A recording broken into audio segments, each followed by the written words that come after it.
Assistir filmes no cinema é pecado? Aí você lembra daquela filha que não era cristã e insistentemente dizia para sua mãe, a mãe dela era cristã: mamãe, vamos comigo no cinema, minhas colegas vão e levam suas mães, só eu que não posso. Vamos, vamos, vamos. Um dia a mãe, com tanta insistência, a mãe era uma cristã, disse: então tá, filho, eu vou.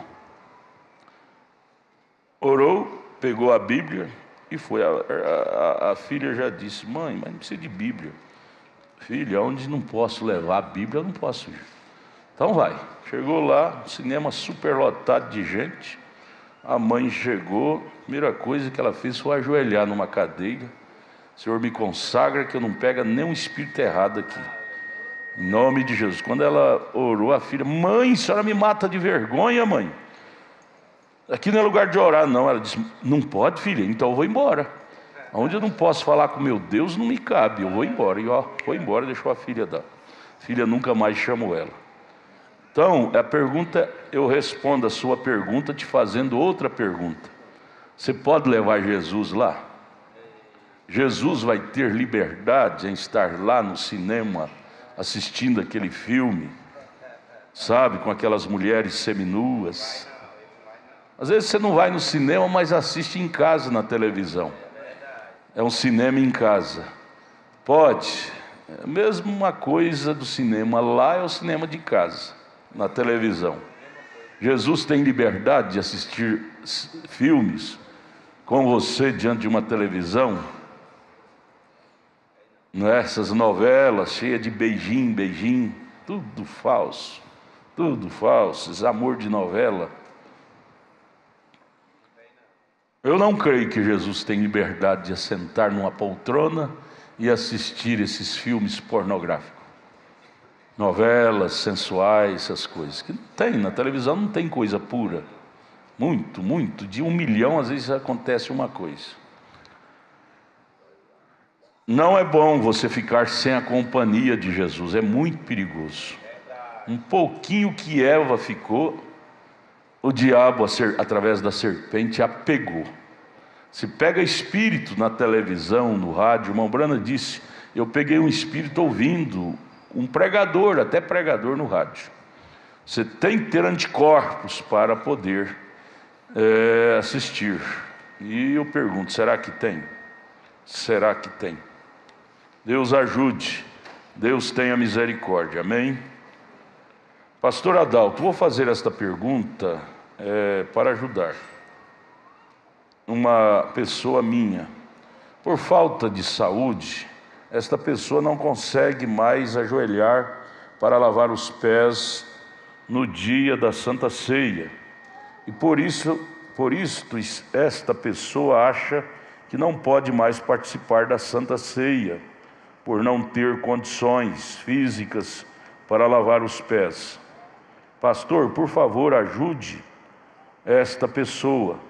Explique de acordo com a Bíblia, com as mensagens, se podem participar da Santa Ceia e não lavar os pés, ou se deve parar de tomar a ceia. Deus abençoe. Deus julga pelo que está no seu coração. Existem pessoas que são paralíticas. Elas não têm condição de lavar os pés, de ajoelhar, lavar os pés. Porém, elas não descreem, elas creem no lava-pés. Não é porque você não pode lavar os pés no dia da ceia do seu irmão, de sua irmã, que você não lavou o pé dela. Você lavou. Deus julga o que está no seu coração. Você estava em espírito, ajoelhado lá, lavando os pés dos seus irmãos, das suas irmãs. Viu? Não te menospreze por causa da enfermidade. Não te menospreze. Deus vê como se você estivesse lá lavando os pés. Você não descrê, você crê. Você não faz isso porque você não crê. Você não faz por condições físicas. Deus julga pelo que está no seu coração. Você deve sim tomar a ceia. Jesus disse: quem não toma se torna culpado. Você não sente bem ficar sem tomar a ceia, sendo que você é um membro do corpo de Jesus Cristo. Bem, está ruim aqui meu retorno, não é melhorado. Pega o tablete aqui, vem aqui para cima, talvez melhore. Outra pergunta. Pastor, bom dia com Jesus. Se a Bíblia pede para não comer carne de porco, nem peixe, nem escamas, nem peixe sem escama, né? Peixe de couro, e coelho, Deuteronômio 14, não estamos pecando em não obedecer? Por favor, me ajude e desculpe minha ignorância. Irmã, eu não dei o nome se é irmão ou irmão, mas leia Atos capítulo 10. Atos capítulo 10, o Velho Testamento tinha essas exigências. E Pedro, o apóstolo Pedro, que precisava de instruções, porque estava ali passando de uma fase para outra, tempo da lei para o tempo da graça. Pedro queria trazer essas tradições do Velho Testamento para o Novo Testamento. Quando apareceu aqueles animais para comer, Pedro estava com fome, naquele sonho, naquela visão que ele teve em Atos 10. Aí apareceu animais com um casco partido, que é porco, peixe sem escama, peixe de couro, para Pedro comer na visão. Pedro disse: não, eu não como, isso é pecado, é imundo. Em Atos capítulo 10, do verso 10 ao 15, leia na sua Bíblia. Depois, agora não, depois, né? Chegar na sua casa. Deus repreendeu Pedro e disse: mate e coma. Não chame imundo que Deus santificou. Calvário santificou tudo. Calvário tirou a imundície. Calvário dá liberdade, quebrou o tabu. Pode, não pode, pode, não pode. É certo, você vai comer orando, comer com ações de graça, orando, não é? Orar pela comida, porque hoje a comida está muito envenenada com essas toxinas, química, conservante, não é? Você deve, antes de comer, consagrar. Senhor, consagra esse alimento, tira todo o veneno da comida, para mim comer com ações de graça. Mas a ordem foi: mate e coma, não chame imundo que Deus santificou. Amém? Então isto foi para o Velho Testamento. Nós estamos na dispensação do Novo Testamento. Outra pergunta. Meu querido pastor, por favor me ajude. Cometo erro fazer negócio ou contratar serviço de irmão ou irmão? Os profissionais que conheço em alguns ramos são do Tabernáculo da Fé. Estou em dúvida se contrato ou não. A pergunta, eu sei, é porque foi ensinado aqui que você deve evitar de fazer negócio com o irmão da fé. Por quê? Não é que o irmão é mau ou que a irmã é má, mas o diabo é mau. O diabo fará tudo para colocar problema, para vocês ter arranhões, para depois vocês não ter paz, congregar junto, lavar os pés dele na ceia, os pés uns dos outros. Então evitar é melhor do que remediar, não é? Evitar é bom, não por causa do irmão ou da irmã, mas por causa do diabo, que é astuto.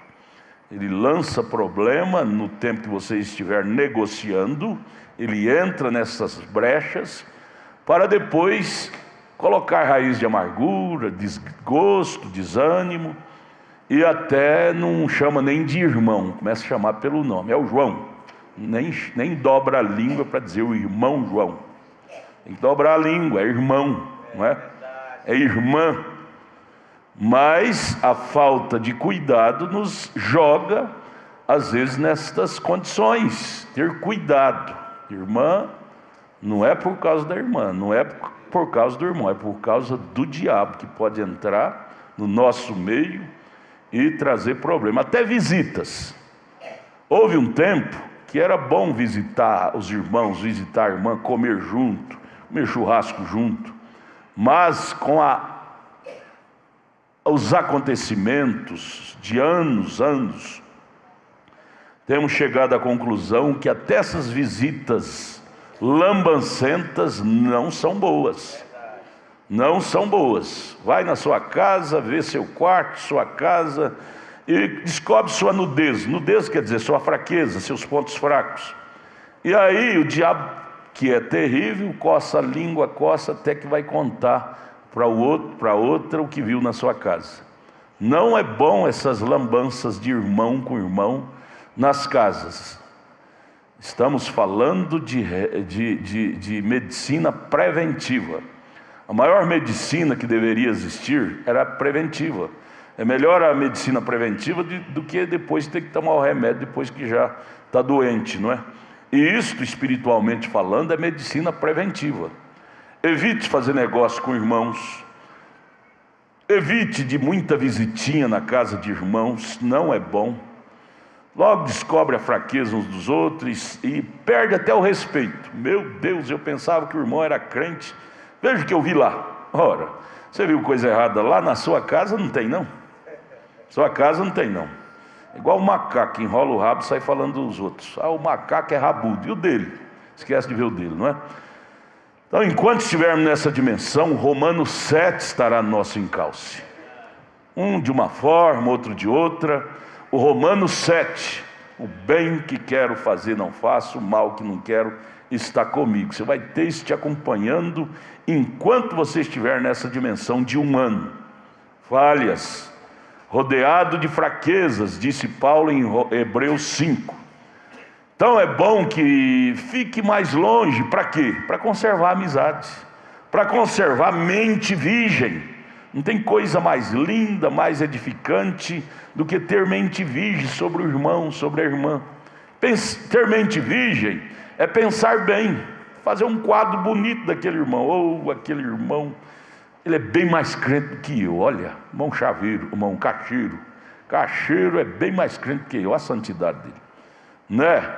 É bom pensar a mais do que pensar a menos uns dos outros. E se você tiver lambanças, amizade lambancenta, comer na casa e todo dia na casa um do outro, tomar cafezinho, você vai descobrir que ele é humano e vai descobrir falha e vai dizer: meu Deus, eu decepcionei com o irmão. Pensei que ele era crente mais do que eu, vi que ele é pior do que eu. Eu te pergunto, isso vai te ajudar? Isso não vai te ajudar. Isso vai tirar a virgindade da sua mente. Virgindade de pureza. Então evite. Pastor, mas então fraternidade não é bom? É bom lá no céu. Aqui é na igreja. Na igreja é bom, se abraça, pega na mão, conversa, sorri. Mas cada um para sua casa. Evite de estar visitando. Isto é medicina preventiva. Evita do diabo entrar no meio e depois ter que ficar bicudo irmão com irmão, porque teve arranhões, teve desgastes. Todos os desgastes é por causa de aproximação. Aquela engrenagem começa a rodar em cima de engrenagem sem lubrificação, desgasta e tem que trocar. Engrenagem com engrenagem sem lubrificação, desgasta, corrói. E assim é crente com crente sem prudência. A lubrificação chama prudência, Espírito Santo. Vai desgastar e vai precisar de trocar. Aí tem que trocar amizade com aquele irmão, com aquela irmã e discriminar. Aquele irmão não é da minha panelinha mais. Aquela irmã não é da minha panelinha mais. Olha, isso é horrível acontecer entre os irmãos. Isso é horrível. Nós temos que ter uma panelona só com todo mundo dentro. Todo mundo dentro, viu? Então, irmão, irmã, está respondido, não está? Pega uma pessoa incrédula, sabe por quê? Porque o incrédulo, se der problema, você manda embora, despede, termina o negócio e nunca mais vai ver. Um irmão dá problema, você vai ter que ter contato. Lavar os pés dele dia da ceia, lavar os pés dela. E aí vai lavar os pés, mas não vai poder olhar na cara dele. E ele me deu um prejuízo. Porque a mente humana é cruel. Enquanto não nascer de novo, lembra. Jesus nos perdoa e esquece, mas nós, humanos, temos essa coisa ruim. Difícil esquecer.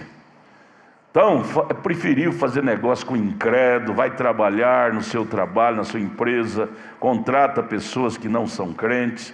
Tudo bem, toda regra tem exceção. Existem pessoas que são nascidas de novo, que nunca vai te dar problema. Mas, se puder evitar, é melhor. Santo não tem estrela na testa. Você diz, esse é santo, esse não é. Esse não vai me dar problema, esse vai. Não tem estrela na testa. Então é melhor usar, grosso modo, dizer, Eu amo demais minha irmã para me enredar com ela. Eu amo demais meu irmão para me enredar com ele, depois eu tenho que ficar de mal dele. Deixa eu ficar de longe, porque de longe, flor de longe cheira mais. Quando estivermos nessa dimensão, temos que ter essa prudência. Prudência e caldo de frango não faz mal para ninguém. Viu? Prudência e caldo de frango não faz mal para ninguém. Faz é bem, viu? Faz é bem. Tudo certo? Tudo certo. A irmã Lídia está reclamando que muitos membros do conjunto não estão tendo tempo para vir ensaiar no sábado. E ela está tendo dificuldade porque está preparando para o encontro que vamos ter aqui. E aí não ensaia, ela manda o áudio através do Zap. Mas áudio não afina. Áudio você tem uma noção, afina é aqui no ensaio no dia de sábado. 4 horas da tarde ela começa. Às vezes é porque todos que estão aqui é porque eu convidei, convidei. Mas não é porque eu convidei que você tem que fazer de qualquer jeito. Eu convidei do fundo do meu coração. Mas cabe a você ver se você tem condição. Às vezes é seu trabalho, suas ocupações, não tem condição de você vir nos ensaios. Você não vai perder o arrebatamento por não poder cantar no conjunto de jeito nenhum. Isso é um acessório. Ninguém perde o arrebatamento por não poder pregar aqui no púlpito, ou cantar no conjunto, ou tocar. Não, nós temos que tirar essas coisas infantis da nossa cabeça. É melhor ter poucos, mas que tenha condição de vir ensaiar, do que ter muitos e depois não ensaia, fica coisa desafinada. A irmã Lídia fica sentido, não é bom. Então, você mesmo chega para a irmã Lídia e diga: irmã Lídia, eu não tive, como nós temos ali a irmã Samua, ela ama cantar, mas ela foi sincera, disse: eu não tenho condição de vir em todos os ensaios. Então, pastor, me desculpe, mas eu vou sair do conjunto. E foi entendida, ela está ali feliz, não perdeu o seu arrebatamento. Vocês querem cantar? Cante dueto, solo, quarteto, trio.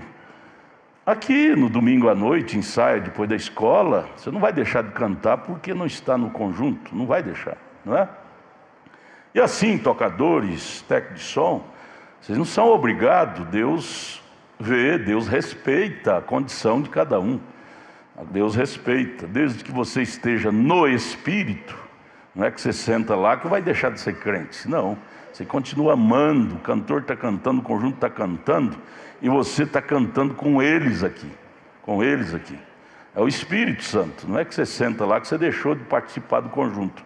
Você continua participando do conjunto, tem Espírito lá, torcendo e aplaudindo na alma, no Espírito, o sucesso deles. Viu? Mas é bom ser mais sincero. Eu não tenho condição, meu trabalho não me oferece condição de vir nos ensaios. Eu não posso cantar no conjunto, que eu vou atrapalhar. Deus te louva muito mais do que fazer de qualquer jeito, aí fica ruim, desafina. Tá, me perdoe, mas eu tenho que dar essa nota para não ferir vocês. Senão você vai sentir ferido, eu vou ter que sair do conjunto. O pastor me chamou com tanto carinho. Não, Deus sabe, Deus conhece. Sabe suas ocupações, seu trabalho. E assim no diaconato, e todo o ministério. Viu? Deus entende. Se um dia você tiver um trabalho que lhe dê condição, está aberto, né? Está aberto. Amém? Fica leve, não fica, irmã Lídia? Sim, fica leve. Amém. Nós vamos agora, me dá meu som aqui maior um pouquinho. Cadê você? Está aqui? Mais alto, mais um pouquinho aqui. Nós vamos agora ficar de pé. Vamos ler a Bíblia.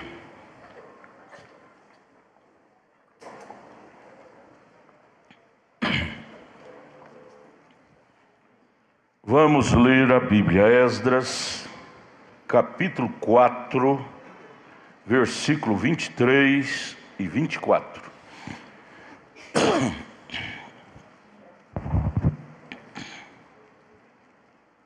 Então, depois que a cópia da carta do rei Artaxerxes se leu perante Reum e Sinzai, o escrivão, e seus companheiros, apressadamente foram eles é o tal dos samaritanos, Foram eles, os judeus. Os samaritanos bradaram contra os judeus, impediram a força de braço e com violência de reconstruir o templo. Estamos falando sobre reconstruir o templo. Então cessou a obra da casa de Deus, que estava em Jerusalém, e cessou até o ano 2º do reinado de Dário, rei da Pérsia. Eu quero tomar como tema para esta manhã, eu quero que vocês todos me dêem a sua atenção, pisca o olho só se for preciso, viu? Por que minhas bênçãos não chegam? É a pergunta que há em muitos corações. Vamos discorrer. Irmão Érico, parabéns, o senhor está um garotão bonito. Cadê a irmã? Veio, não veio? Coitada, a irmã agora vai ciumar desse meninão bonito. Fez a cirurgia, não é? Está bem, sentindo bem? Sentindo bem. É uma ciência que Deus criou, não é? E os médicos descobriram, bariátrica. Já estava com a pressão descontrolada, diabetes descontrolada. Agora faz isso, é menino novo igual a ele. Velho, for fazer isso, morre, viu? Velho tem transtornos. E Deus deu essa graça, já perdeu quantos quilos? 14 quilos dentro de 15 dias, parece, né? Pouco tempo. Parabéns, parabéns. Deus te abençoe. Toda a honra, toda a glória a Jesus Cristo. Nós vamos frisar, pontuar, meditar enquanto vamos ler. Nós vamos ler a Bíblia, só a Bíblia. A Bíblia é a mensagem é a Bíblia. Dentro desta pergunta: por que minhas bênçãos não chegam a mim? Estão travadas e não chegam. Por que minhas bênçãos não chegam a mim? Senhor Jesus nos abençoe. Vamos ouvir um hino com conjunto. Eu quero que vocês conservem as suas Bíblias abertas aí em Esdras. Esdras capítulo 3, agora do verso 8 a seguir. Esdras capítulo 3, verso 8. Não feche, nós vamos discorrer dentro da Bíblia nosso estudo nesta manhã. Porque... Cadê meu som? Vou embora. Por que minhas bênçãos não chegam? É uma pergunta da alma. Por que minhas bênçãos não chegam? Preste atenção, por favor, vocês estão aí fora, venha para dentro, gente. Vocês não vêm na igreja para cair fora, vem para cá. Nós vamos entrar agora no estudo muito sério, muito sério. Nós estamos deixando o Espírito Santo nos levar a um novo ministério, viu? A um novo ministério. E você pode deixar isso passar por alto e você vai perder muito se você não levar a sério isso. É um estudo muito profundo desta manhã. Eu quero que vocês dêem toda a sua atenção. Por favor, vocês que estão aí fora, vem para dentro. A grande pergunta que existe quase em todas as almas é esta: por que minhas bênçãos não chegam mais para mim?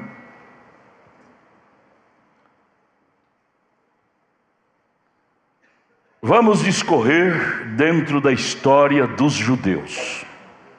Da história dos judeus.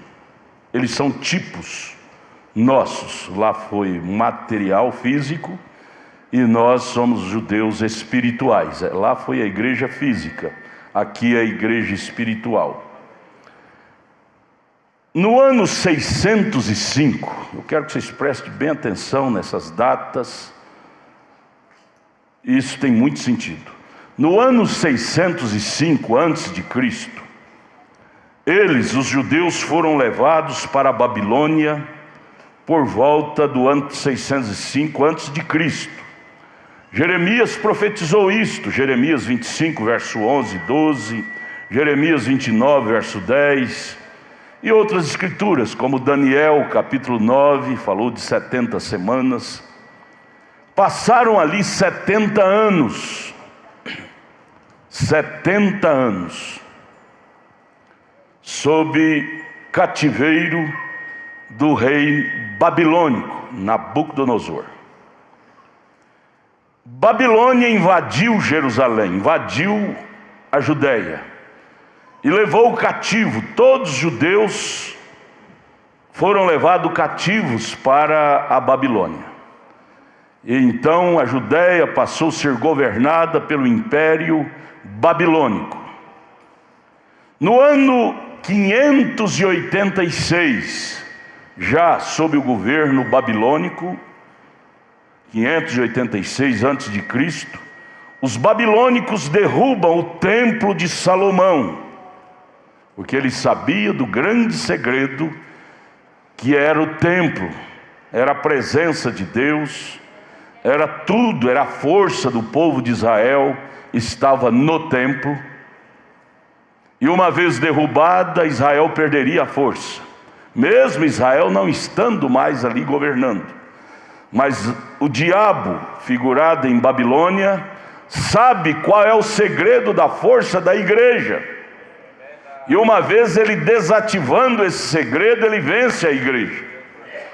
Então, com esta unção maligna, os babilônicos derribaram o segredo. Salomão, ao edificar o templo, disse: Senhor, faça que em quaisquer circunstâncias, em qualquer lugar, que alguém em desespero orar, levantando as mãos, ou simplesmente lembrando do templo, seja ajudado onde quer que for. Jonas, lá no ventre da baleia, não tinha condição de levantar a mão, e nem de ajoelhar, mas envolvido lá no ventre da baleia, no estômago da baleia, ele lembrou do templo e orou, e Deus fez a baleia vomitar ele na praia. O segredo do templo é uma força muito grande. Cristo é o nosso templo hoje. Então, no ano 586 a.C., os babilônicos derribaram o templo de Salomão. Aí vem, por volta do ano 535, veja, eles foram levados para a Babilônia cativos no ano 605 a.C. Jeremias capítulo 25, capítulo 29, foi profetizado que eles estariam ali por 70 anos. Então, 605 menos 70 daria justamente nessa data. Eu estou lendo de fatos, historiadores, viu? Fatos verídicos. No ano 585, Deus levanta Ciro, rei da Pérsia. Você quer ler isto? Abra sua Bíblia em Isaías capítulo 45. Isaías capítulo 45. No capítulo 46, verso 28, há uma profecia. Isto foi há 160 anos antes de Ciro nascer, do rei Ciro, que se tornou rei da Pérsia, nascer. Já houve essa profecia de Isaías a respeito de Ciro, que nasceria, que seria o pastor. Deus usaria ele, mesmo sendo um ímpio, um incrédulo, mas para ajudar Israel a sair do cativeiro. Veja Isaías 44, verso 28. Quem diz de Ciro? É meu pastor, Deus dizendo, e cumprirá tudo que me apraz, dizendo também a Jerusalém: sê edificada, e ao templo, funda-te. Através de Ciro, Deus delegou essa autoridade para reedificar o templo quando ele viesse. Aí no verso 1 do capítulo 45 diz: assim diz o Senhor ao seu ungido, a Ciro. Ciro já se tornou ungido de Deus, mesmo sendo incrédulo, mas Deus pegou aquele incrédulo para fazer um instrumento nas mãos de Deus, para trazer a libertação de Israel. Que Deus tinha que usar um rei, uma política, um poder, não tinha outra maneira, tinha que ser um poder. Então Deus, através de Ciro, essa profecia foi 160 anos antes de Ciro nascer, mas falou exatamente o que aconteceria. Veja, Isaías 45, verso 1. Assim diz o Senhor ao seu ungido, a Ciro, a quem tomo pela sua mão direita, para abater as nações diante da sua face: eu soltarei os lombos dos reis, para abrir diante dele as portas, e as portas não se fecharão.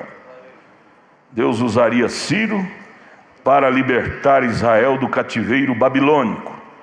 Isto ocorreu no ano 535, em torno dessa data, antes de Cristo. Tudo bem.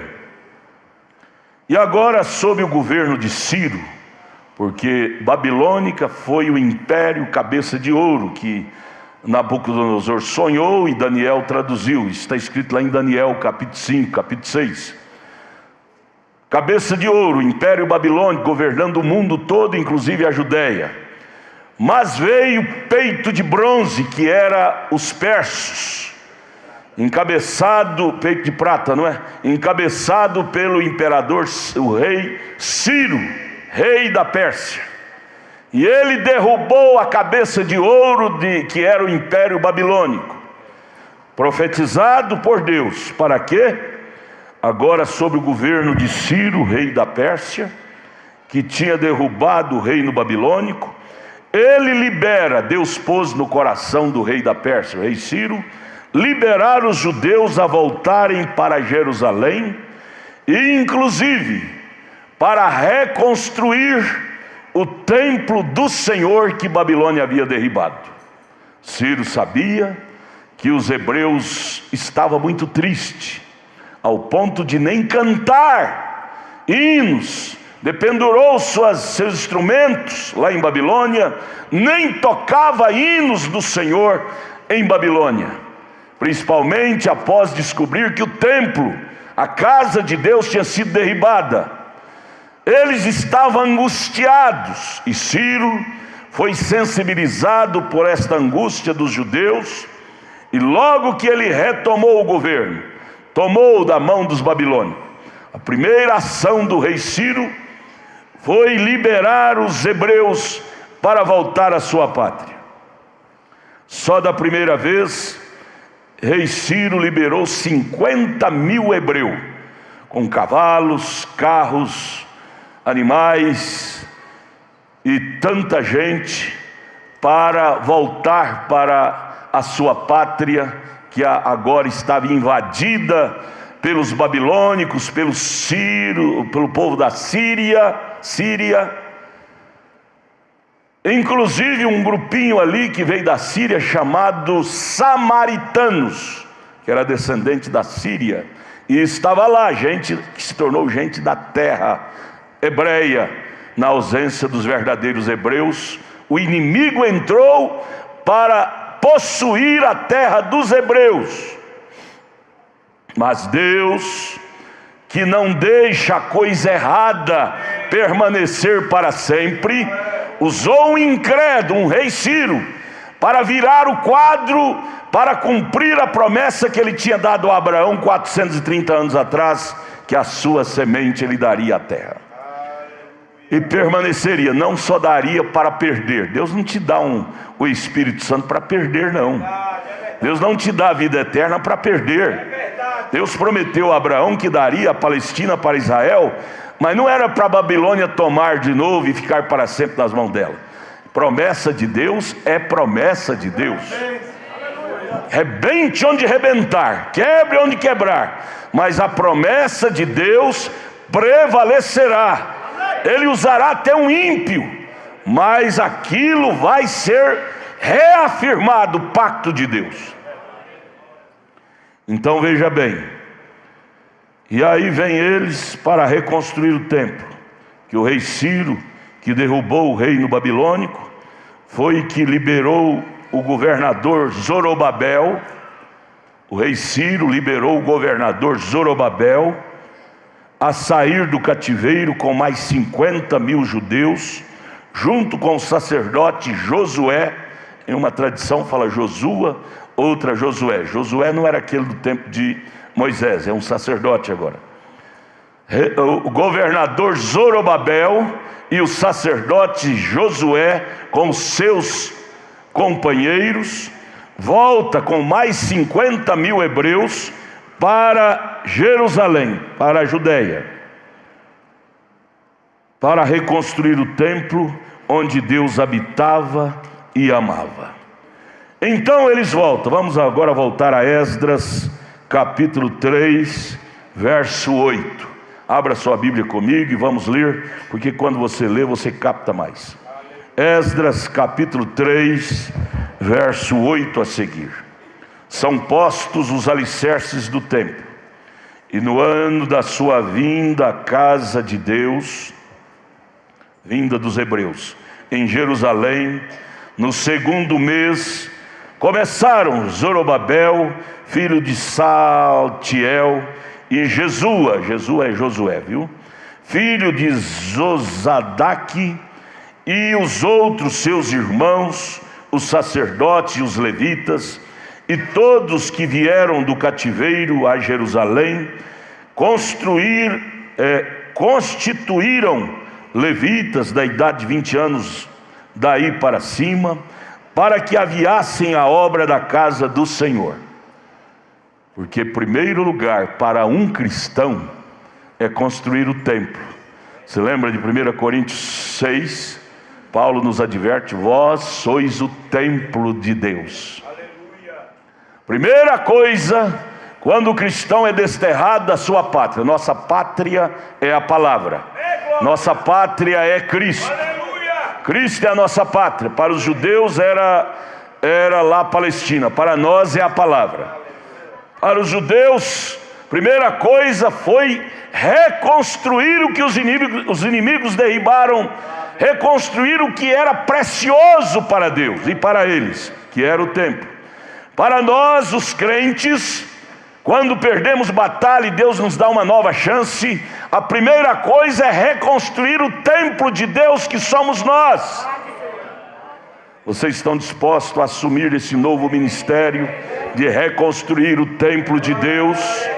Vamos sair desta manhã daqui dizendo: Senhor, eu quero me empenhar a reconstruir o templo, a morada de Deus que sou eu. Tudo bem.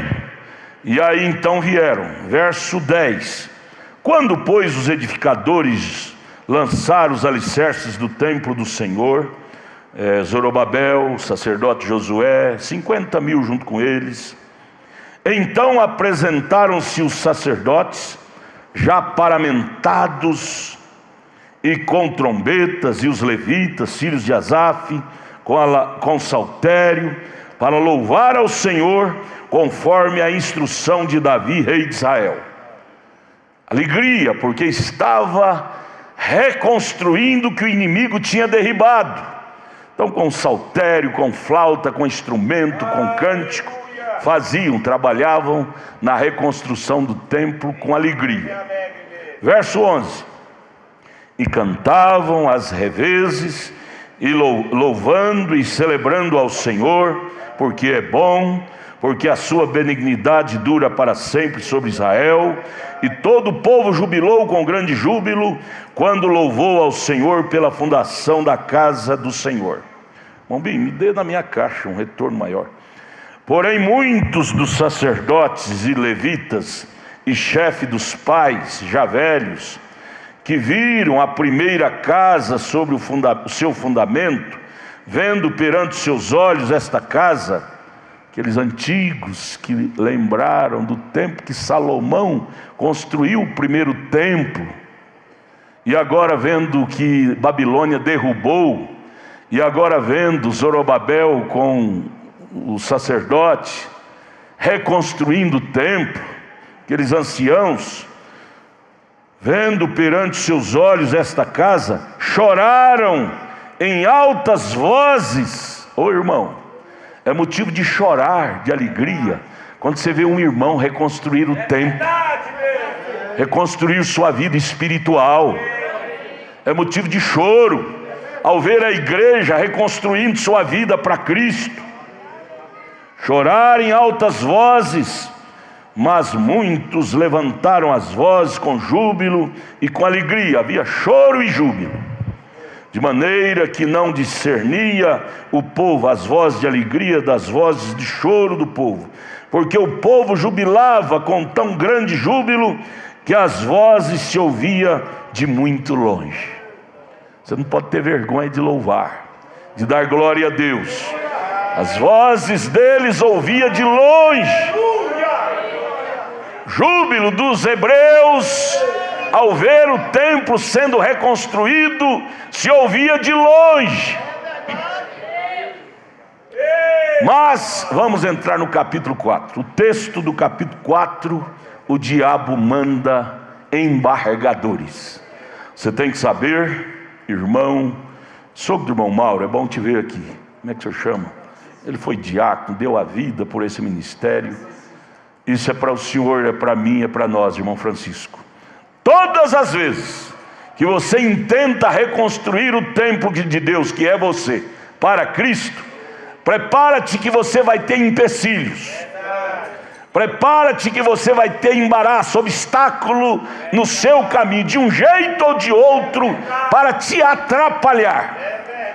Agora surge esse grupo aqui, veja o texto que inicia o capítulo 4. Os samaritanos acusam os judeus ao rei Artaxerxes e a construção do templo é proibida. Samaritanos que vieram com a ausência dos judeus lá em Palestina, os samaritanos que vieram da Síria e se fizeram judeus, até por o nome de samaritanos, se apossaram, disseram: olha, vocês não vão construir o templo. O diabo sabe o significado do templo. Os samaritanos sabiam o significado do templo.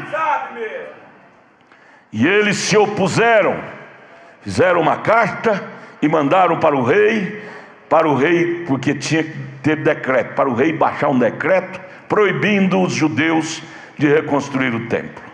Ora, se agora o governo estava na mão de Ciro, não era mais na mão de Babilônia, porque os samaritanos tinham entrado lá sob a permissão de Babilônia, vieram da Síria, mas agora a Babilônia caiu. Que autoridade samaritano tinha para impedir o governo de Ciro? Nenhuma. Que autoridade o diabo tem? Porque o nosso Ciro veio. Por 4.000 anos, amados, nós estivemos longe da nossa pátria. Mas há 2.000 anos o nosso Ciro, chamado Jesus Cristo, veio. E a proposta de Jesus Cristo é nos dar subsídio para nós reconstruir o nosso templo, reconstruir nossa vida. E o samaritano, que é o diabo, quer barrar, mas o samaritano tem que saber que o reino dele já acabou, o império da Babilônia já acabou, agora é império de Ciro, agora é império de Cristo. Cristo é o nosso Ciro. Mas veja o texto: os samaritanos acusam os judeus ao rei e a construção do templo é proibida. Veja, o diabo é corajoso, hein? Eu não vou deixar você ser mais crente, eu não vou deixar você reconstruir sua vida espiritual. Eu te tomei, você agora é meu. O diabo é bocudo, não é? Assim estavam os samaritanos lá. Vamos, capítulo 4, verso 1. Ouvindo, pois, os adversários de Judá, que eram os samaritanos, e Benjamim, que os que tornaram do cativeiro edificavam o templo ao Senhor, Deus de Israel. Aí, até hoje essa velha história não acaba. O diabo, quando não pode te pegar, te proibir, a primeira coisa que ele faz é associar com você, para te minar suas forças, para impedir você de reconstruir o templo, que é a vida espiritual, a vida cristã, a você ter seu novo ministério espiritual em sua vida.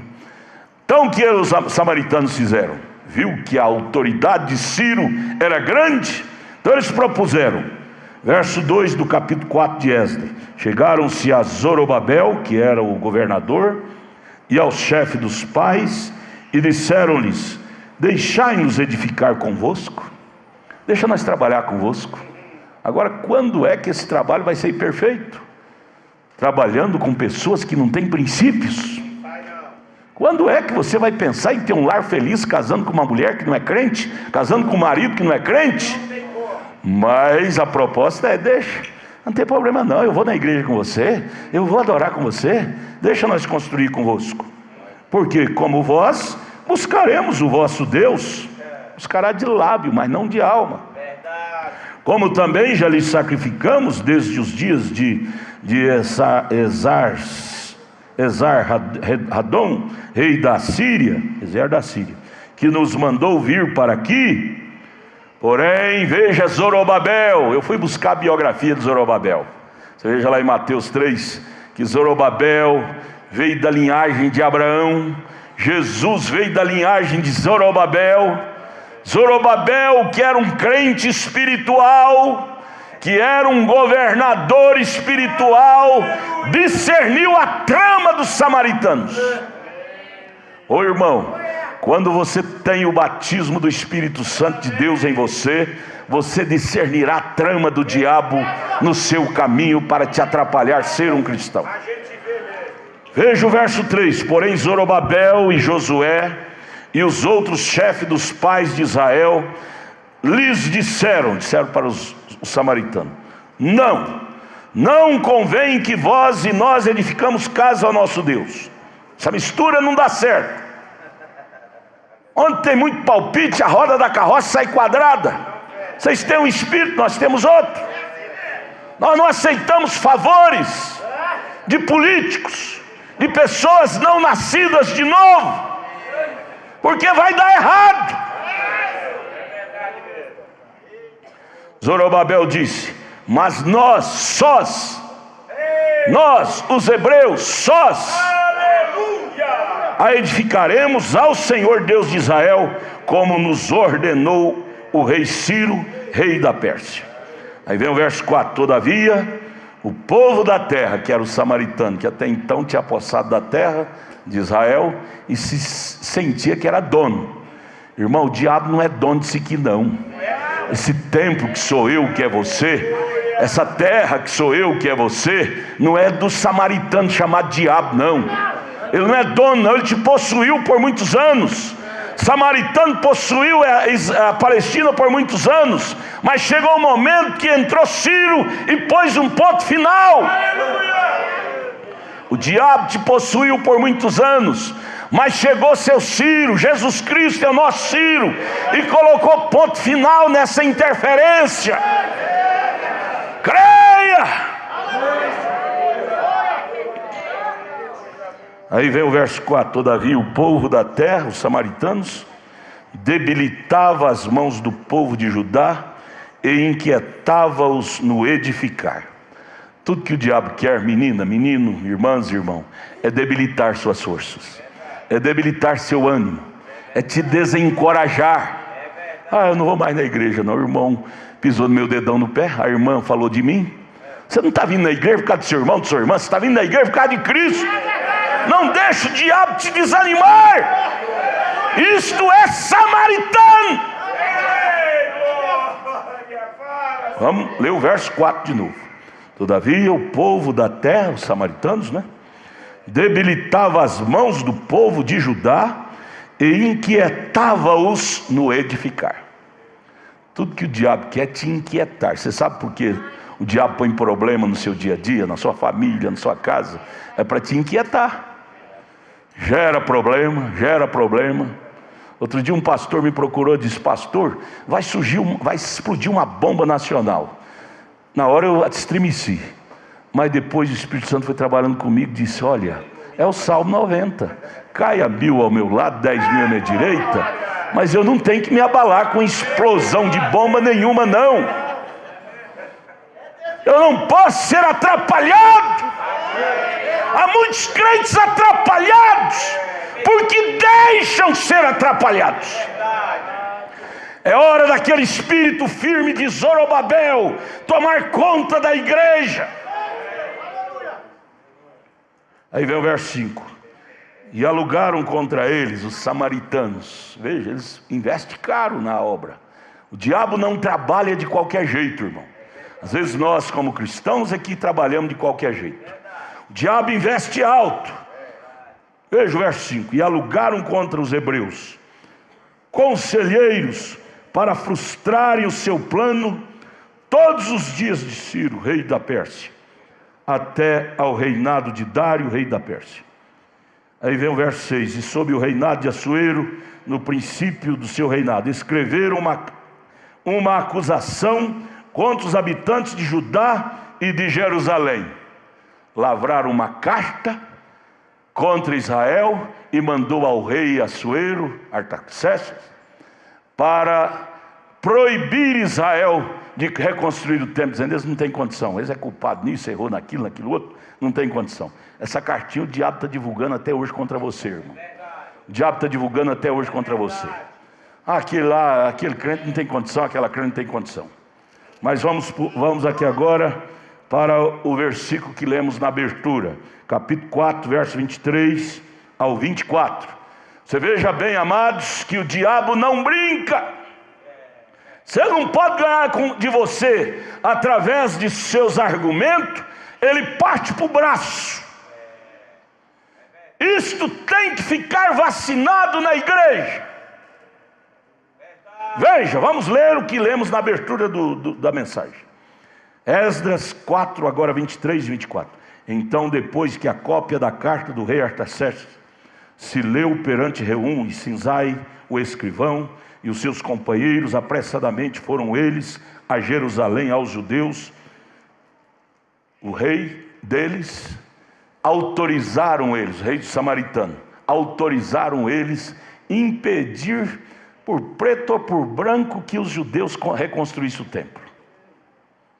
Assinaram a carta com o carimbo do rei babilônico, que já estava desautorizado. O reino agora não era de Babilônia, era Ciro, era da Pérsia. Carimbo falso. Mas eles foram até com o nariz aberto. Eu tenho a carta, eu tenho autorização para me impedir esses hebreus reconstruir o templo. E foram para lá. E foram preparados. Você não brinca com o diabo, irmão Brana disse. Você não tente encarar o diabo de uma forma carnal, o diabo te vence. Você tem que estar revestido de um poder sobrenatural. Como homem, o diabo nos vence fácil, mas como cristãos ele não vence. E aí eles vieram a Jerusalém aos judeus e os impediram à força de braço e com violência. Irmão, o diabo é que usa violência. O Espírito Santo está escrito em Zacarias, não é por força, não é por violência. O Espírito Santo age pelo Espírito de Deus. E aí vem eles, os samaritanos, para impedir Israel de reconstruir o templo pela força da violência. Eu acho lindo. Aquele pregador T.L. Osborne, ele nunca deu conta de aceitar a mensagem do irmão Brana, mas ele admirava demais o irmão Brana. Ele conta, eu tenho uma gravação dele, ele contando quando ele conheceu o irmão Brana. Ele vem do mundo pentecostal, e lá entre os pentecostais, para expulsar demônio, tem que gritar a maior altura para ver se o diabo sai com medo. Ele admirou demais na reunião do irmão Brana, porque o irmão Brana expulsava os demônios com a voz suave, baixa e firme. T.L. Osborne, esperando que o irmão Brana ia expulsar os demônios, gritando. De repente o irmão Brana dizia: pode abrir os olhos que o diabo foi embora. T.L. Osborne ficou espantado: como é que pode?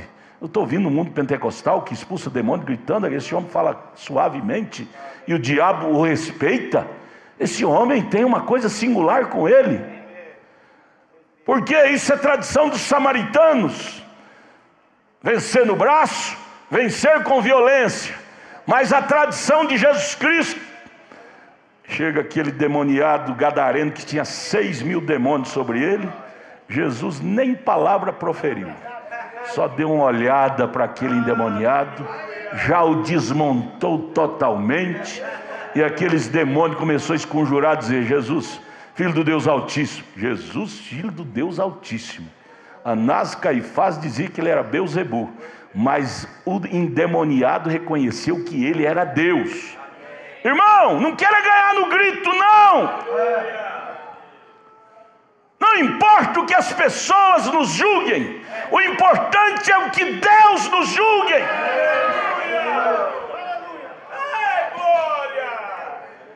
Veio com violência. Agora veja o verso 24. Então cessou a obra da casa de Deus. Zorobabel, com seus 50.000 hebreus, temeu a força violenta dos samaritanos. Às vezes, o irmão Brana fala isto, às vezes, por força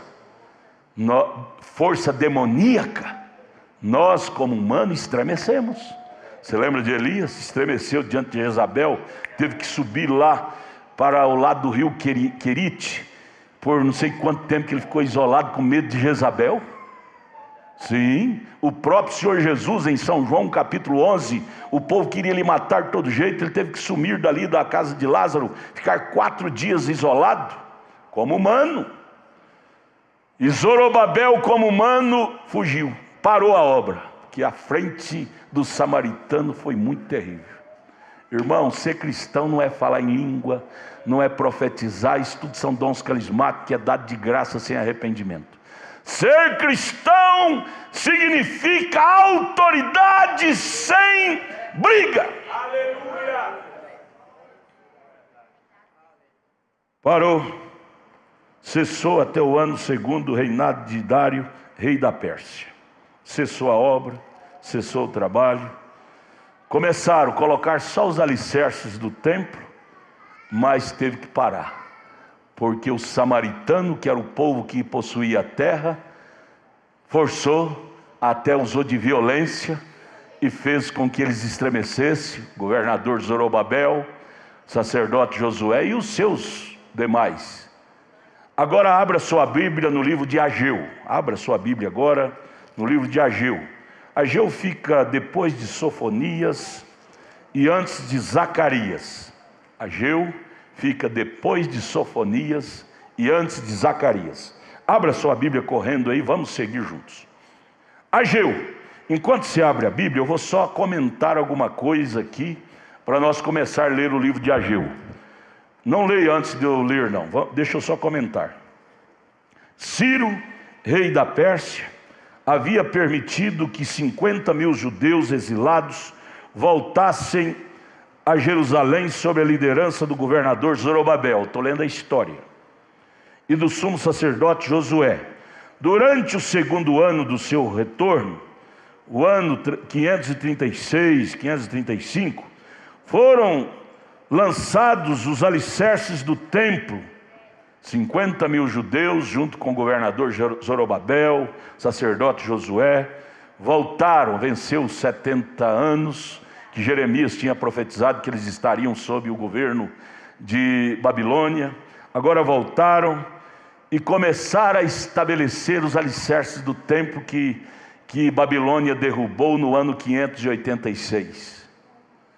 Eles voltaram, você sabe, o cristão, a primeira coisa quando ele volta para a palavra é consertar o altar, consertar a vida espiritual. O cristão não é daquela maneira que volta para Cristo e quer levar a vida do jeito que estava, não. Não, cristão está figurado aqui na vida dos judeus. Primeira coisa que eles vieram, quando voltou para terras deles, foi reconstruir aquilo que era de prioridade, que era o templo, a casa de adoração. Sem presença de Deus, eles não teriam sucesso. Sem cultivar presença de Deus, o templo que somos nós, aí vem a grande pergunta: por que minhas bênçãos não chegam? Porque o templo está derrubado. Aí vem, sob a liderança de Josué e Zorobabel, durante o 2º ano do seu reinado, de Ciro, 536, 535, foram lançados os alicerces do templo. Porém, a oposição dos samaritanos fez cessar a obra. Consequentemente, os judeus tornaram-se espiritualmente apáticos. Tudo que o diabo quer é fazer de você um crente apático, sem estímulo, sem força, para expor o sinal, para cultivar a vida cristã. A força dos samaritanos, a força política, bélica, estremeceu os judeus e fizeram deles se tornarem apáticos, sem ação. Passar-se-ia então, passou ali, eles pararam de reconstruir o templo. Sabe quantos anos eles ficaram com a obra parada? Passou 16 anos até que retomasse a construção da casa do Senhor Deus. Deus então envia-lhe o profeta Ageu e Zacarias para encorajá-los a recomeçar a obra. Mas por 16 anos, irmão Marquinhos, o senhor gosta de história, por 16 anos eles ficaram apáticos, por pressão psicológica, física dos samaritanos. Irmão, será que o diabo não está fazendo você um crente apático, desencorajado, desanimado? Tudo que o diabo quer é te conservar apático. Saiba disto. Eu estou aqui nesta manhã para denunciar o samaritano.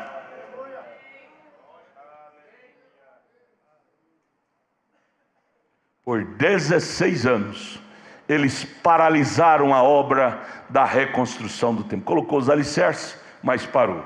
E aí parado, você sabe aquele velho ditado: mente vazia é a oficina do diabo. Você para com a coisa de Deus, o diabo vai colocar outras ocupações. Começar a investir-se em si mesmo. Investir em si mesmo. Você para de vir aos cultos, para de vir à igreja, você vai ter outra ocupação. Você vai ter outras ocupações. É investir em si mesmo. Nós vamos começar a ler Ageu, capítulo 1, daqui a pouquinho, e você vai ver em que eles investiram. Em vez de investir na reconstrução do templo, começaram a investir nas suas vidas materiais próprias, individuais. Foi quando o profeta Ageu, junto com o profeta Zacarias, viveu na mesma época, chegou diante de Zorobabel e do sacerdote e pregou estremeçantemente para despertá-lo, para tirar daquela vida apática. Oh, amados, nós precisamos de uma sacudida. Ageu então mostra-lhe que a obra de Deus tem que ter toda a primazia, primeiro lugar. Da mesma forma, o reino de Deus e os interesses da causa do mestre deve ser a suprema prioridade na nossa vida. O que estabelecemos como prioridade indica o amor que devotamos ao nosso Senhor. O povo de Deus perder a sua bênção. Aí vem a grande pergunta: por que minhas bênçãos não chegam? Parou de vir. Você viu lá no capítulo lá que começamos lá a ler, capítulo 3, 4 de Esdras, o povo construindo cheio de bênção, de alegria, de louvor, de tamborim, de flautas, mas agora se tornou apático. Por que você começou na fé tão alegre, irmão? Cantava, regozijava, falava línguas estranhas, e agora aquela alegria todo acabou, se tornou um crente apático. Tem alguma coisa que você parou de realizar. Eles pararam de realizar a reconstrução do templo. E aí, o povo de Deus perder a bênção, pois estava vivendo apenas em função das suas próprias vantagens. Eles revelavam um mínimo interesse pelos alvos e propósitos divinos. Próprio Zorobabel, próprio Josué, que começou a 200 por hora, agora não estava nem a 10 por hora. Já revelava um mínimo de interesse pela causa. Eu vejo vocês, obreiros, muito bom, parabéns. Os evangelistas, parabéns. Mas a minha grande pergunta é: será que vai continuar assim, nesse estímulo? A fervura do leite vai continuar no alto? Cantores,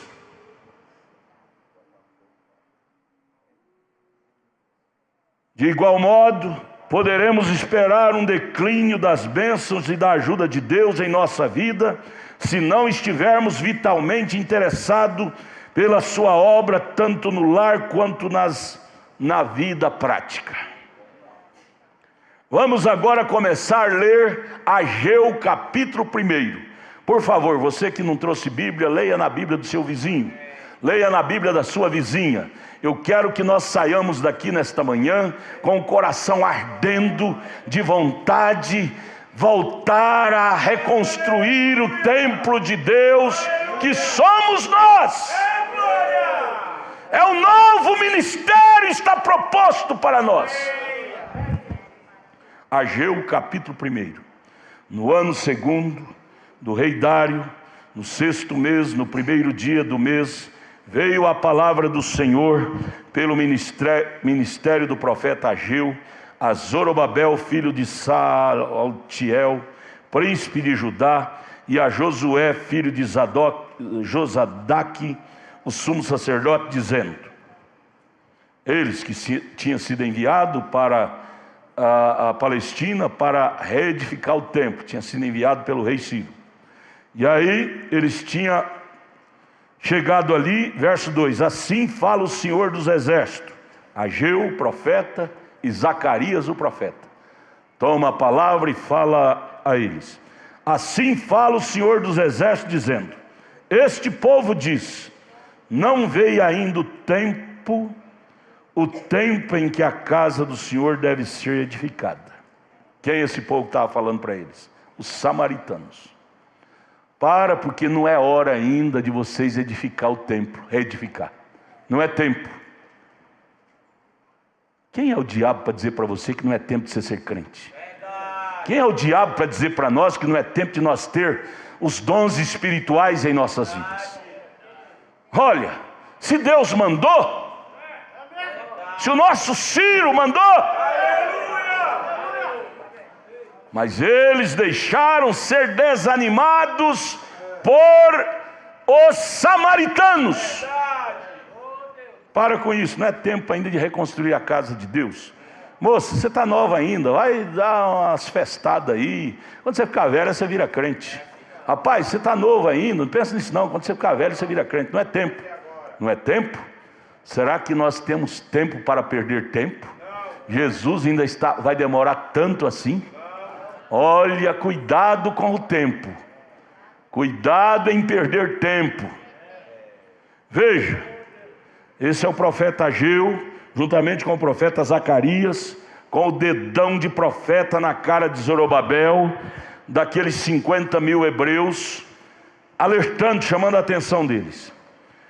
Verso 3: veio, pois, a palavra do Senhor pelo ministério do profeta Ageu, dizendo para Zorobabel, o governador, e o povo: é para vós tempo de habitardes nas vossas casas estucadas, e esta casa há de ficar deserta?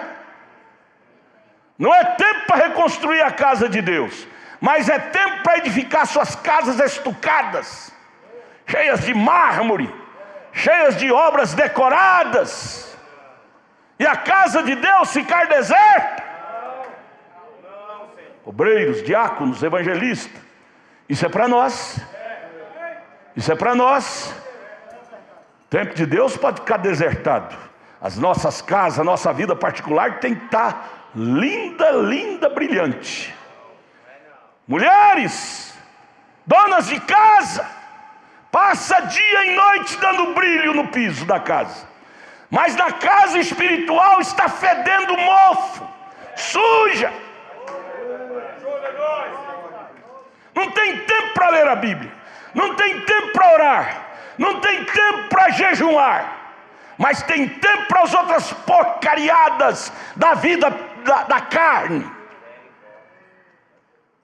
Esta foi a palavra dura do profeta Ageu, apontando o dedão de profeta na cara do governador Zorobabel.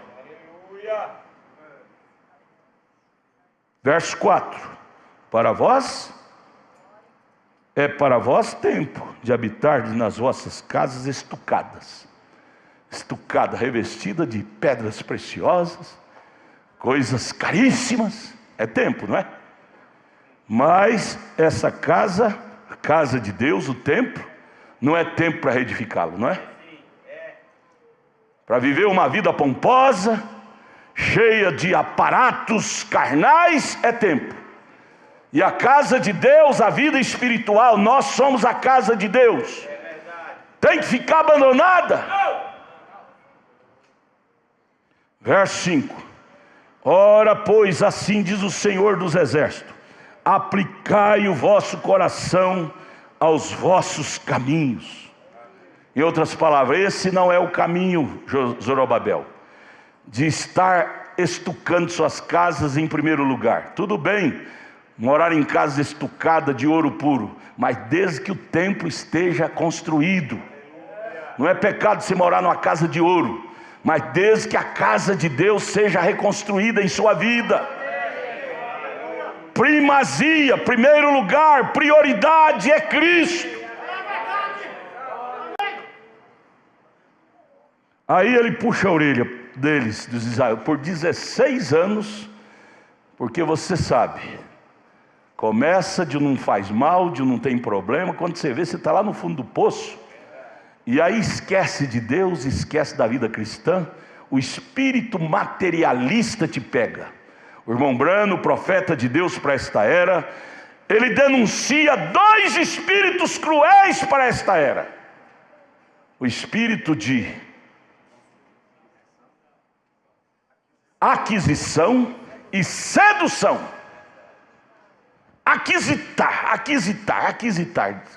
Nada chega. Se tem 10 mil, quer ter 20, se tem 20, quer ter 40, tudo bem. Mas desde que o templo esteja edificado. Aí então ele aponta o dedo aqui na cara de Zorobabel e do povo, dizendo: onde estou? Verso 6: semeais muito e colheis pouco. Nunca satisfaz. Sempre diga: plantei a horta, não deu, irmão, do café sem truco. Sempre gemendo. Essa história eu conheço desde criança, irmão. Meus pais nunca eram satisfeitos. Todo ano era a mesma ladainha, falando do governo, falando do prefeito, falando do político. Nada satisfazia. Nada satisfaz um coração materialista. Nada. Não tem tempo para a casa de Deus, mas tempo para os lazeres tem de sobra. Aí ele vira e diz: semeais muito e recolheis pouco. Comais, mas não vos fartais. Bebeis, mas não vos saciais. Nada sacia. Vestivos, mas ninguém se aquece. E o que recebe salário num saquitel furado, num saco furado. Nada satisfaz. Se ganha 1.000, quer ganhar 2.000, e não dá. Ganha 2.000, não dá. 1.000 não dá, 2.000 não dá, 10.000 não dá, porque a necessidade sempre é maior do que é o que ganha. A saída sempre é maior do que as entradas. Não satisfaz. Esse espírito de insatisfação não é de Deus. Quem está falando isso é a Bíblia. É o profeta Ageu. É a boca de Deus.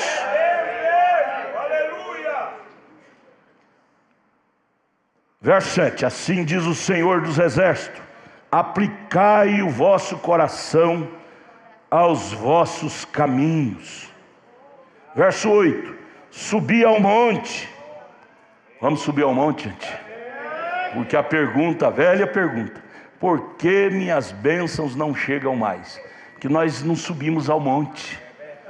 Olha, o monte é aquele lá. Põe a filmadora lá, irmão. Vamos subir ao monte? Estatura do varão perfeito.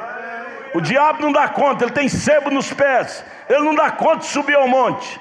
Essa palavra subir ao monte foi a Zorobabel, que era o tipo de Cristo. Você é este Zorobabel nesta manhã. E a palavra vem a nós: subir ao monte. Subir ao monte, composto de 7 degraus: fé, virtude, conhecimento, temperança, paciência, piedade, amor, Espírito Santo, que é o próprio Deus. Assim diz o Senhor subir ao monte. Verso 8: vamos subir ao monte? Ou vamos ficar ao pé do monte? Que até então eles estavam ao pé do monte. Subir ao monte. Cristo está mais alto, gente. Ou nós não estamos em uma mera religião do baixo. Nossa religião é do píncaro. Vamos ao píncaro. Vamos subir o monte. da estatura do varão perfeito. Sem isto é impossível reconstruir o templo. Subi ao monte, trazei madeira, edificai a casa, e dela me agradarei, e eu serei glorificado, diz o Senhor. O que agrada a Deus, irmão, não é propriamente dinheiro. Dinheiro são acessórios. O que agrada a Deus é a casa reedificada. E essa casa sou eu. Essa casa somos nós. Não adianta você trabalhar dia e noite, noite e dia, buscando dinheiro, dinheiro, e ter seu templo desarrumado, sua vida espiritual desarrumada. Foi o que eles estavam fazendo, estucando suas casas, linda, linda. E a casa de Deus, que era o templo, que eram as suas almas, estava toda enredada, paralisada. Samaritano, que é o símbolo do diabo, fez frente e fez com que eles parassem a reconstrução do templo. Tudo que o diabo quer, você não acordou ainda. Você pensa que é seu irmão, sua irmã que está te atrapalhando? Não, é o samaritano, é o diabo que está querendo que você pare. Mas agora está aqui Ageu. Não pare, não pare.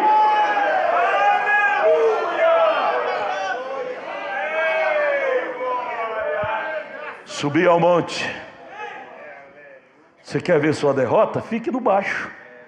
Não suba ao monte. Não vá buscar madeira para reconstruir o templo. Fica no baixo, você nunca vai ver o templo edificado. Eu estou com vontade de subir ao monte, mas amanhã eu subo. Chega amanhã, a preguiça vem, amanhã eu subo. E vamos procrastinando. Amanhã eu tomo decisão. Amanhã eu levo mais a sério. E esse amanhã nunca chega. Não é hora mais de estar fazendo propósito. É hora de ação. Eu estou orando. Você tem que lembrar que a palavra oração, ela tem duplo sentido. Orar e agir. Ação.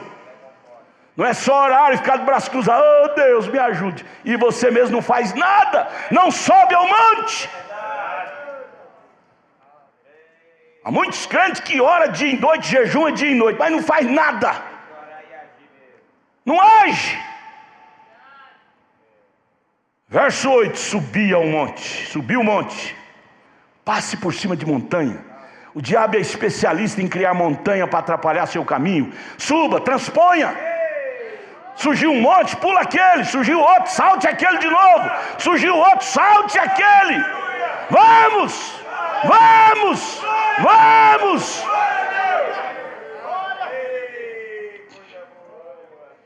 Porque eu agradarei de vocês assim. Aí no verso 9 ele prossegue.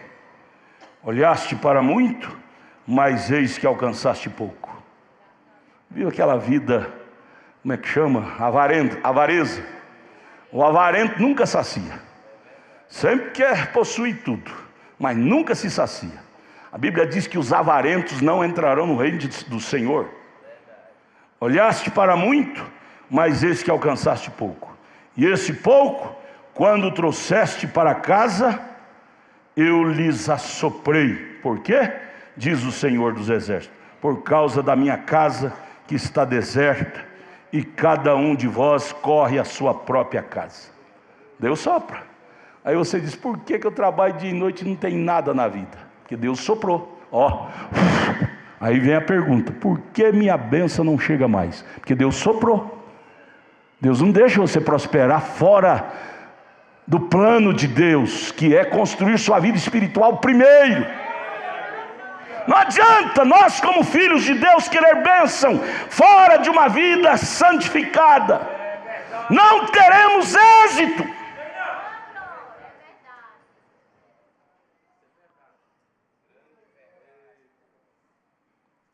Verso 10. Por isso, aí vem a resposta. Por que as minhas bênçãos não chegam mais?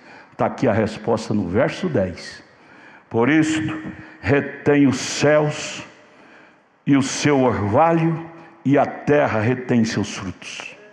Suas bênçãos ficarão retidas, ó Zorobabel, enquanto você não colocar em primeiro lugar a reconstrução do templo.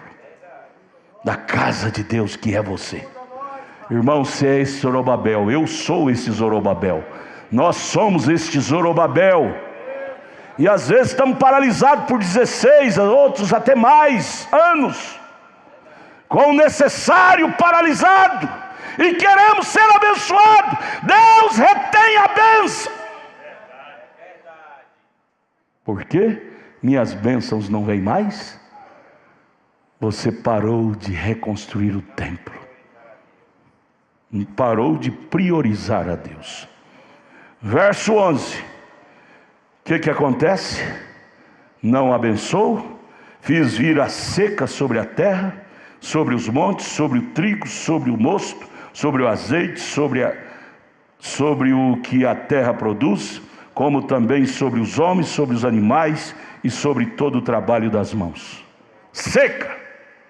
Senhor, mas eu trabalho com a minha família dia e noite, e a coisa só está indo para trás. Você é filho de Deus, você é o Zorobabel de Deus. Deus não te abençoa enquanto você não voltar para Deus, não trabalhar o seu espiritual, que é o templo primeiro. Seca tudo, seca até o estímulo de ser crente, seca, até o estímulo de ser crente, seca. Não é eu que estou falando, é a Bíblia. Estou lendo para vocês a Bíblia. Aí Zorobabel, que era um filho de Deus, você sabe, filho de Deus, por mais dura a palavra que vem, ele sente, ele muda. Quem não muda é filho da serpente, mas filho de Deus, ele tem a sensibilidade. Ele não sai murmurando. Zorobabel não saiu murmurando do pastor dele, que era o profeta Ageu. Esse homem está enjoado demais. Não. Veja aqui o verso 12. Então ouviu Zorobabel, filho de Seatiel, e Josué, filho de Josadaque, sumo sacerdote, e todo o resto do povo, a voz do Senhor, seu Deus, e as palavras do profeta Ageu, como o Senhor Deus o tinha enviado, e temeu o povo diante do Senhor. Irmão, é hora de temer. Então Ageu, o embaixador do Senhor, falou ao povo conforme a mensagem do Senhor, dizendo: eu sou convosco, diz o Senhor. Quando você se humilha, quando você propõe recomeçar sua vida cristã, você ouvirá esta frase do Senhor: eu serei convosco, eu sou convosco. Quando Zorobabel propôs em se consertar, ele ouviu a frase: eu sou convosco. Que voz doce! Em tempo de seca, em tempo de escassez, Zorobabel ouve essa doce voz: eu agora sou convosco. Ah, irmão, ainda há jeito. O trono de misericórdia ainda está aberto.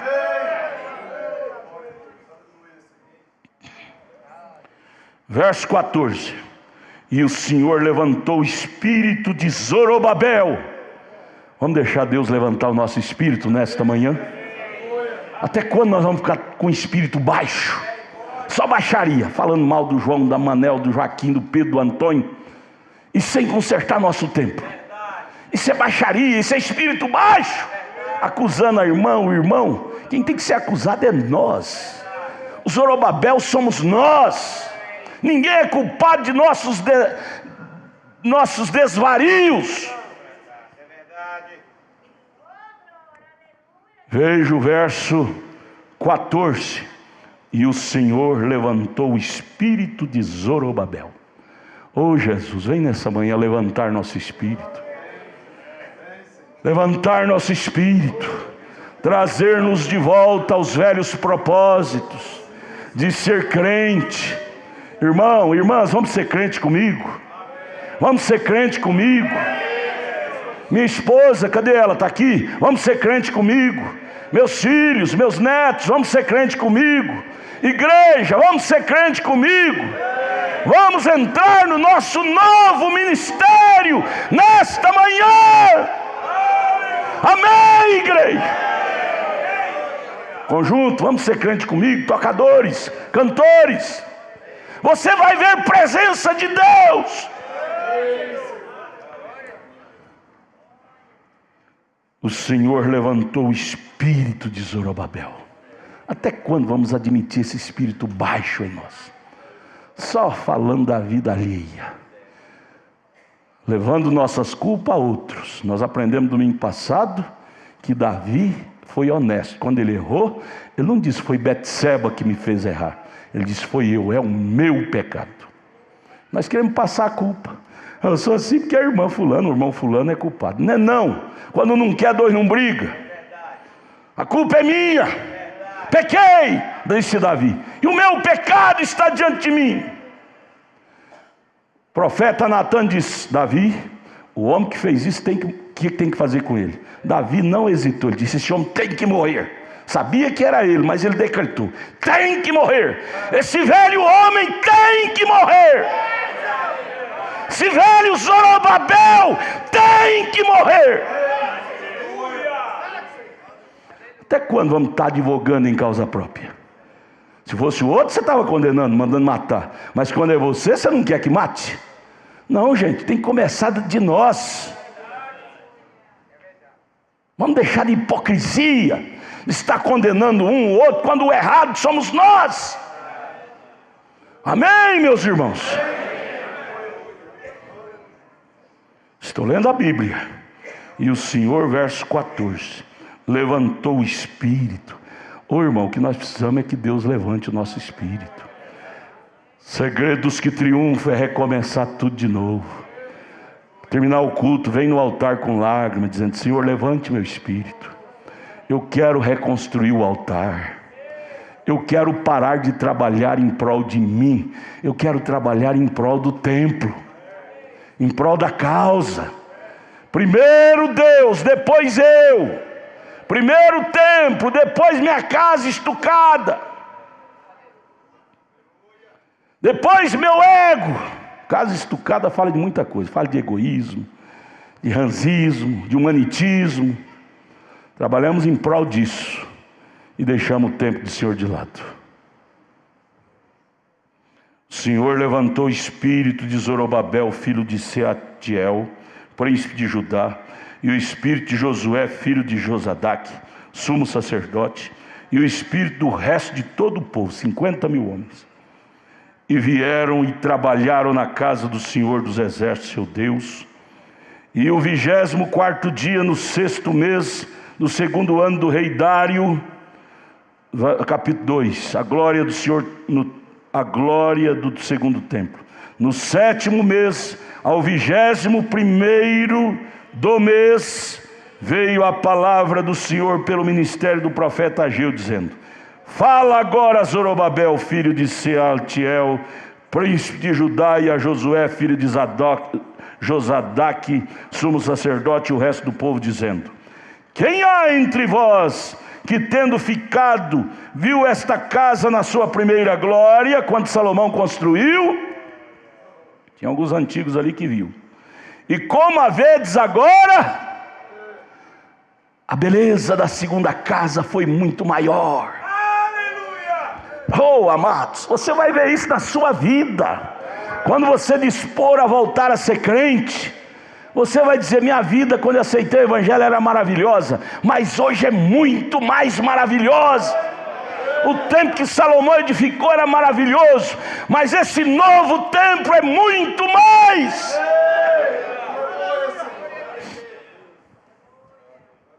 Depois do templo edificado, 6 anos demorou. Vem o profeta Ageu e interroga: veja, viu essa casa, sua primeira glória? E como a vedes agora? Não é essa como nada em vossos olhos, comparada com aquela antiga? Ora, pois, esforça-te, Zorobabel, diz o Senhor, e esforça-te, Josué, filho de Josadaque, sumo sacerdote, e esforçai-vos, todo o povo da terra, diz o Senhor, e trabalhai, porque eu sou convosco, diz o Senhor dos exércitos. Irmãos, Deus é conosco, gente. Igreja do Pedregal de Jesus, Deus é conosco. segundo a palavra que concertei convosco, quando saíste do Egito, o meu espírito habitava no meio de vós. Não temais, porque assim diz o Senhor dos Exércitos: ainda uma vez daqui a pouco, e farei tremer os céus, e a terra, e o mar, e a terra seca, e farei tremer todas as nações. Aí vem a profecia de Jesus: e virá o desejado de todas as nações, e encherei esta casa da glória, diz o Senhor dos Exércitos. Minha é a prata, meu é o ouro, diz o Senhor dos Exércitos. A glória desta última casa será maior do que a da primeira, diz o Senhor dos Exércitos. E neste lugar darei a paz, diz o Senhor dos Exércitos. Irmão, a glória do segundo nascimento é maior do que a glória do primeiro nascimento. Natural fala do espiritual.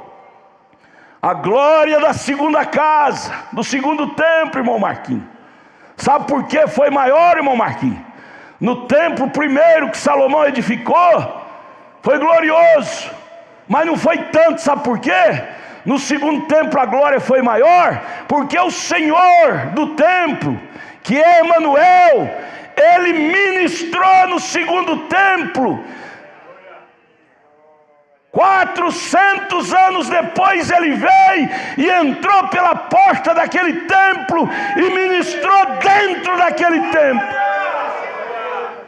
Só Ele, seus apóstolos cheios do Espírito Santo também ministraram no segundo templo. No primeiro templo Jesus não ministrou fisicamente, mas no segundo templo Jesus, Deus, Emanuel, ministrou fisicamente. A glória do novo nascimento terá a presença física de Deus em você. Igreja, vamos gemer pelo novo nascimento, pelo segundo templo, pela reconstrução da vida espiritual.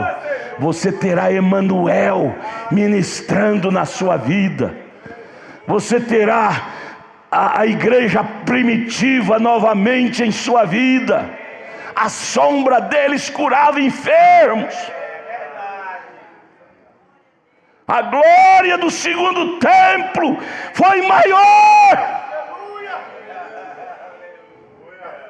E aí vamos terminar aqui com esse versículo 18 e 19 do capítulo 2 de Ageu. Ponde, pois, eu vos rogo, desde esse dia em diante, quando eles reedificaram o templo. Quando eles reedificaram o templo, ele disse: desse dia em diante, o que vai acontecer? Desde o 24º dia do mês, 9, desde o dia em que se fundou o templo do Senhor, ponde o vosso coração nessas coisas. Há ainda semente no celeiro, nem a videira, nem a figueira, nem a romeira, nem a oliveira tem dado os seus frutos. Mas desde esse dia vos abençoareis e as sementes produzireis. Você viu lá no verso atrás que Deus parou de fazer produzir, no verso 9, verso 10, parou de produzir tudo. Mas quando eles reedificaram o templo, aqui no verso 19, voltou a produzir as sementeiras.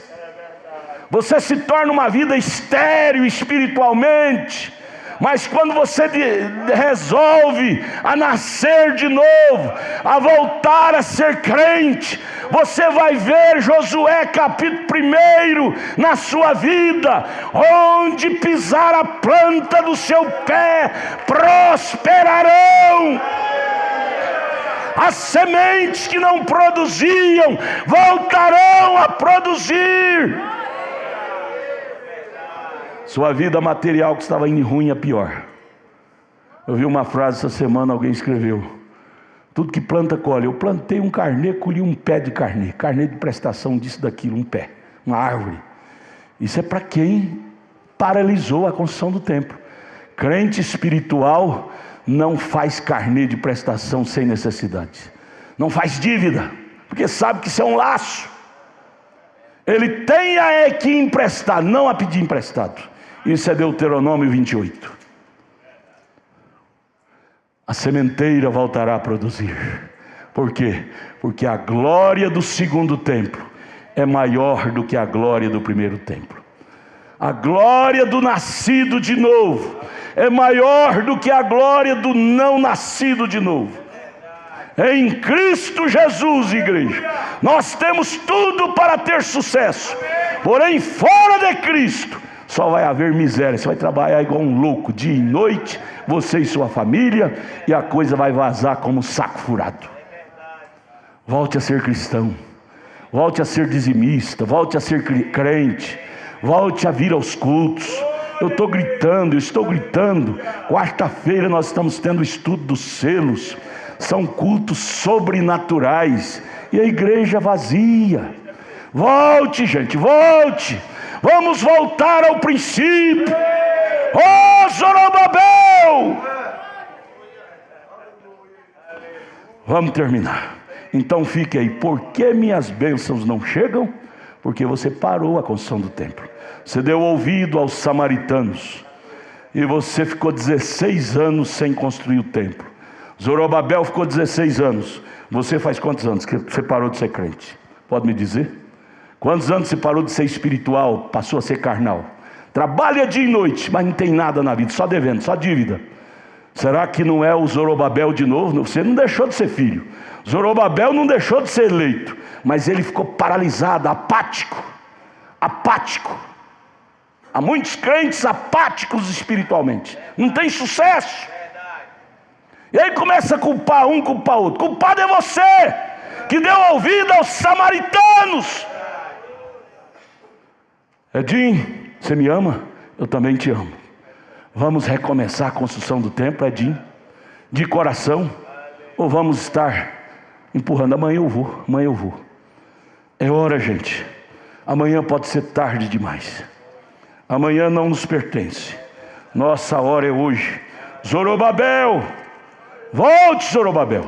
Samuel, termina aí.